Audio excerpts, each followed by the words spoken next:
આપ જોઈ રહ્યા છો CR લાઈવ ન્યૂઝ। આજના મુખ્ય સમાચાર નડિયાદથી સામે આવી રહ્યા છે। નીટ પરીક્ષામાં થયેલી ગેરરીતિઓ અને વિદ્યાર્થીઓને ભવિષ્ય સાથે થયેલા અન્યાય, સતત વધતી થતી મોંઘવારી, ભ્રષ્ટાચાર અને બેરોજગારી તથા અમૂલ દાણ અને પશુ આહારના ભાવો બાબતે કોંગ્રેસ દ્વારા વિરોધ પ્રદર્શન કરવામાં આવ્યું હતું। આ કાર્યક્રમમાં ગુજરાત પ્રદેશ ઉપપ્રમુખ બિમલભાઈ શાહ, પૂર્વ ધારાસભ્ય કનુસિંહ ડાભી, ઇન્દ્રજીતસિંહ પરમાર, કોંગ્રેસના અગ્રણી ભારતસિંહ પરમાર, ખેડા જિલ્લા કોંગ્રેસ પ્રમુખ મહેન્દ્રસિંહ રાણા, નડિયાદ શહેર કોંગ્રેસ પ્રમુખ હાર્દિક ભટ્ટ, ગોકુલ શાહ, ખેડા જિલ્લા મહિલા કોંગ્રેસ પ્રમુખ સુધાબેન ચૌહાણ સહિતના કોંગ્રેસના અગ્રણીઓ, આગેવાનો અને કાર્યકર્તા આ કાર્યક્રમમાં ઉપસ્થિત રહ્યા હતા।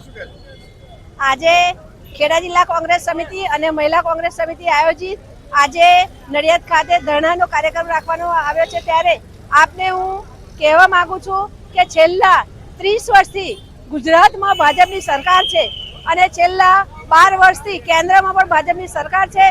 ત્યારે આપ જોઈ શકો છો કે કૂદકે ને ભૂસકે આજે મોંઘવારી સતત વધી રહી છે। યુવાઓ બેરોજગારી તેમની છીનવી રહી છે। મહિલાઓ આજે તેમનું ઘર ચલાવવું એ ખૂબ જ મુશ્કેલ પડી ગયું છે। આજે તમે જોવો છો કે આજે અમે જે પ્રદર્શન કર્યું છે તેમાં ગેસના બોટલો આજે બેનને માથે મૂકી અને આજે મોંઘવારીના સંદર્ભમાં ગરબા પણ બહેનોને ગાવા પડ્યા છે। તો ગાંધી અને સરદારનું આ ગુજરાત છે અને ગાંધીના સરદારને ગુજરાતમાં મોંઘવારી, ભ્રષ્ટાચાર અને ખૂબ જ ભૂમાફિયાઓએ પણ માજા મૂકી છે। આજે ખેડૂતો તેની ખેતીનો ભાવ જ્યારે તે પાક તૈયાર થાય છે ત્યારે બજારમાં વેચવા નીકળે છે ત્યારે તેની ઉપરના પૂરતા ભાવ મળતા નથી। મહિલાઓને આજે ગેસના રાંધણના ભાવ આજે ખૂબ જ વધી ગયા છે અને જે 15 દિવસે ગેસનો બોટલ મળતો હતો તે આજે 45 દિવસે મળતો થયો છે। આજે તમે અનાજના દરેક ભાવ, તમે કઠોળના ભાવ જો, અનાજના ભાવ જો, તેની પર પણ ખૂબ જ વધારો થઈ રહ્યો છે। યુવાઓની વાત કરો તો યુવાનો ભણી ગણીને તૈયાર થાય અને જ્યારે પરીક્ષા આપવા જાય છે ત્યારે આ સરકારની અંદર 25 વખત પેપરો ફૂટે છે। પણ હું આપના માધ્યમથી એ કહેવા માંગુ છું કે ખરેખર પેપરો ફૂટતા નથી, પણ આ બેરી મૂંગી ગુજરાતની અને કેન્દ્રની સરકાર યુવાઓનું ભવિષ્ય ફોડી રહી છે। ત્યારે વધુ ના કહેતા દરેક ક્ષેત્રની અંદર આ સરકાર તેમના જે નિર્ણયો કર્યા છે તે નિર્ણયોમાં ફેલ ગઈ છે। અડધી રાત્રે તેઓ નોટબંધી લાવ્યા, અડધી રાત્રે તેઓ GST લાવ્યા અને લોકડાઉનની અંદર તેમણે લોકોને ઘરની અંદર પૂરી દીધા અને દરેકને દેશની અંદરથી મોદી અવાજ કરે કે દરેક દેશની અંદર દરેક વ્યક્તિ તેને ઘેર ઘેર દીવા કરે, દરેકને થાળીઓ ખખડાવવાની સૂચના આપી, પણ ખરેખર થાળીઓ ખખડાવી અને તેમણે દેશને પાયમાલી તરફ ધકેલી દીધો છે અને દેશની અંદર ગુંડાગર્દીનું પ્રમાણ વધી રહ્યું છે। ત્યારે આજના સ્પર્શકે વધુ ન કહેતા અપેક્ષા રાખીએ કે આવનારા દિવસમાં પબ્લિક આ સરકારને ધરમૂળથી ઘર ભેગી કરે। જય હિન્દ, જય ભારત। આજરોજ ખેડા જિલ્લા કોંગ્રેસ અને નડિયાદ શહેર કોંગ્રેસ દ્વારા ધરણાનો કાર્યક્રમનું આયોજન કર્યું છે।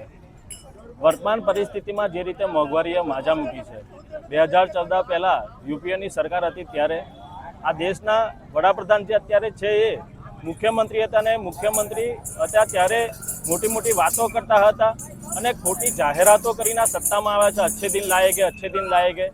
આ છે તમારા અચ્છે દિન। પરિસ્થિતિ એવી છે કે ગરીબ અને મધ્યમ વર્ગ પીસાઈ રહ્યો છે, જીવવું એમનું મુશ્કેલ બન્યું છે।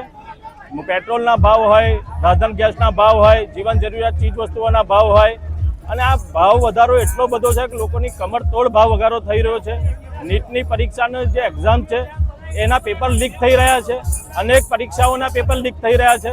માતા પિતા પોતાના પેટે પાટા બાંધી અને મોંઘી ફીઓ ભરીને પોતાના બાળકને ઉજ્જવળ ભવિષ્ય થાય એટલા માટે ફીઓ ભરીને મોંઘી સ્કૂલોમાં મૂકે છે અને વિદ્યાર્થીઓ રાત દિવસ ઉજાગરા કરીને વાંચીને મહેનત કરીને પરીક્ષાઓ આપે છે અને આ પરીક્ષાઓ આપ્યા પછી પણ એમની પરીક્ષાઓ રદ થાય એટલે આ સરકારને લાજી મરવું જોઈએ।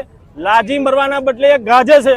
ગાજે એવી રીતે સોમનાથમાં આવ્યા અને સોમનાથમાં આવીને 1500-200 અનેક સાધનો ભેગા કરીને એમને વાત એવી કરી કે પેટ્રોલ ડીઝલના ભાવ વધ્યા છે, પેટ્રોલ ડીઝલની અછત છે, માટે પોતે બધાએ પ્રજા જોડે આહવાન કરે છે, પ્રજાને એવું કહે છે કે તમે લોકો આ મોંઘવારી જે વધી રહી છે, પેટ્રોલ ડીઝલની અછત છે એટલા માટે આ સરકારને મદદ થાવ। આ નરેન્દ્ર મોદી